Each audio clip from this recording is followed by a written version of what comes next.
le peuple le plus heureux sur terre. Galates chapitre 5 verset 1. C'est pour la liberté que Christ nous a affranchis. Demeurez donc fermes, et ne vous laissez pas mettre de nouveau sous le joug de la servitude. Allô? Réponds-moi s'il te plaît, saleté de répondeur. Allô? J'ai besoin de te parler, s'il te plaît décroche. Chapitre 1. Quand il appuya sur la sonnette, il sentit une goutte de sueur lui couler lentement sur la tempe. Cette cravate devenait insupportable. Déjà 29 degrés à 10 heures du matin. Il s'imaginait cet après-midi-là coincé dans son costume et dégoulinant de sueur, tendre les réveillez-vous aux gens de son territoire. À vrai dire, il s'inquiétait plus pour l'intégrité des magazines que pour son propre confort. Et qu'allaient penser donc les gens en le voyant ainsi comme tout droit venu d'une aventure en forêt équatoriale dans son costume 3 pièces? N'allait-ce pas porter l'opprobre sur le nom de Jéhovah? Oui, répondit un homme d'une cinquantaine d'années à la carrure massive, vêtu d'un pyjama taché. Du café certainement. Des photos de famille recouvraient les murs du couloir. Pourtant la maison semblait trop masculine pour une famille, et trop mal entretenue pour qu'une famille vive. Un divorcé peut-être? Un veuf? Sera-t-il sensible à ce viol d'une petite fille qui a eu lieu à quelques rues d'ici? Bonjour monsieur, je m'appelle Gabriel Deltour, et avec mon ami Sylvain, nous visitons nos voisins pour... Voisins? Je vous ai jamais vu dans le quartier, dit alors le colosse de sa voix graveleuse. Oui, je vis à quelques rues d'ici, en fait, dans le quartier Saint-Hilaire. Avez-vous entendu parler de la jeune fille qui a été violée près d'ici récemment?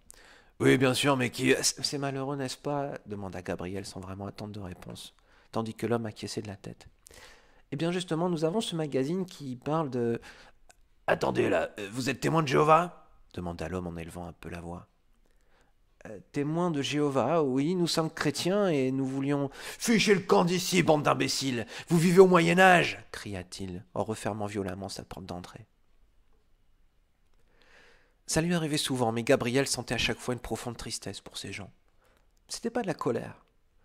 Et pourtant, Jéhovah sait comment certains mériteraient une gifle pour les réveiller de leur sommeil spirituel. Non, ce que Gabriel ressentait, c'était de la pitié.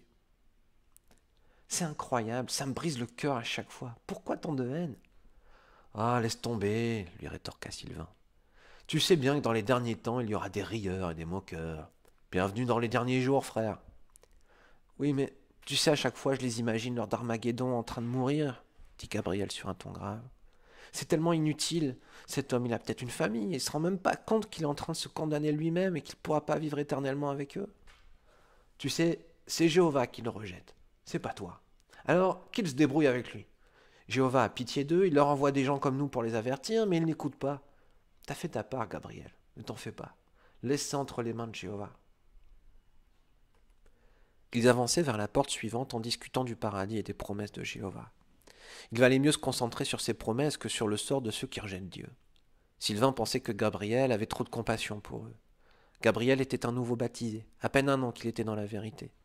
Sylvain, c'était un survivor, comme il disait, né dans la vérité et un des seuls jeunes de sa congrégation qui n'avait pas abandonné la course à la vie éternelle. Quelques portes plus loin, c'était au tour de Sylvain de parler.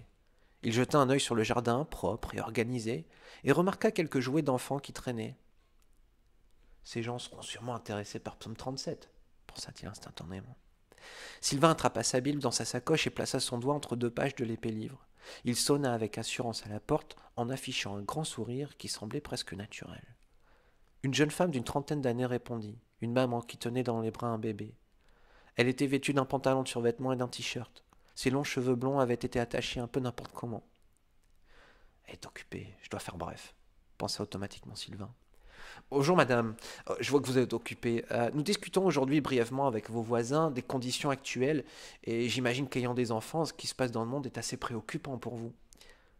Je suis désolé monsieur, j'ai pas le temps, Je comprends parfaitement madame, la coupa-t-il. On aimerait tous avoir un peu plus d'heures dans la journée, hein? Tandis qu'il parlait, ses doigts glissèrent dans sa Bible et il entourna les pages sans quitter des yeux la femme dont l'enfant s'agitait.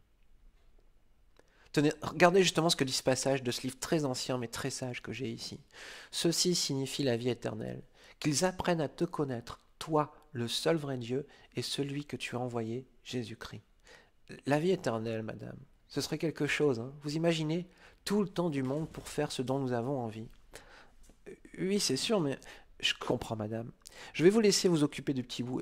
Mais puis-je vous laisser ce magazine qui traite justement de ce sujet, dit-il en tendant Réveillez-vous avec ses mains moites. Et j'aimerais repasser dans une semaine pour en rediscuter avec vous si vous le souhaitez. L'enfant se tordait dans tous les sens dans les bras de sa mère, et celle-ci n'écoutait qu'à moitié le discours de Sylvain.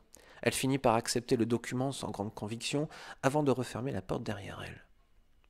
En rejoignant le trottoir, Sylvain sortit son calepin de sa poche et nota soigneusement tout ce qui fut dit durant la brève conversation.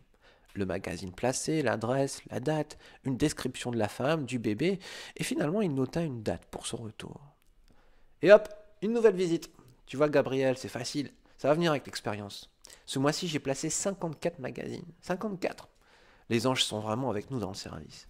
Vous voyez sûrement, répondit Gabriel, le visage dépité. Les méthodes de Sylvain le gênaient. Elle lui faisait penser à sa mère qui, pendant quelques mois, avait vendu des produits protéinés pour perdre du poids, une de ces modes commerciales dont les sœurs en particulier raffolaient. Elle utilisait les mêmes méthodes, les mêmes sourires, les mêmes mots parfois. Gabriel, lui, aimait sa sincérité. Il aimait Dieu et sa parole, la Bible. Mais ça...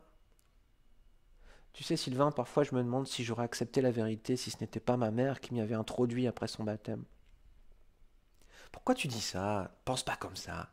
Jéhovah t'a appelé, tu es où tu es pour une bonne raison. Tu as un cœur sincère, Gabriel, et être témoin, c'est un privilège énorme.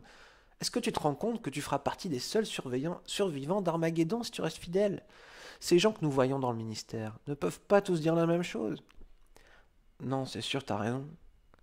Sylvain passa la journée dans le service du champ. Il lui manquait encore quelques heures pour finir son mois de pionnier auxiliaire. Il espérait les faire le lendemain après la réunion. Le dimanche n'était pas son jour préféré pour prêcher, mais il n'avait pas le choix cette fois-ci. Il devait reprendre le travail lundi. Boucler son mois de pionnier en 2 semaines, c'était un record pour lui, et il savait qu'il pouvait le faire.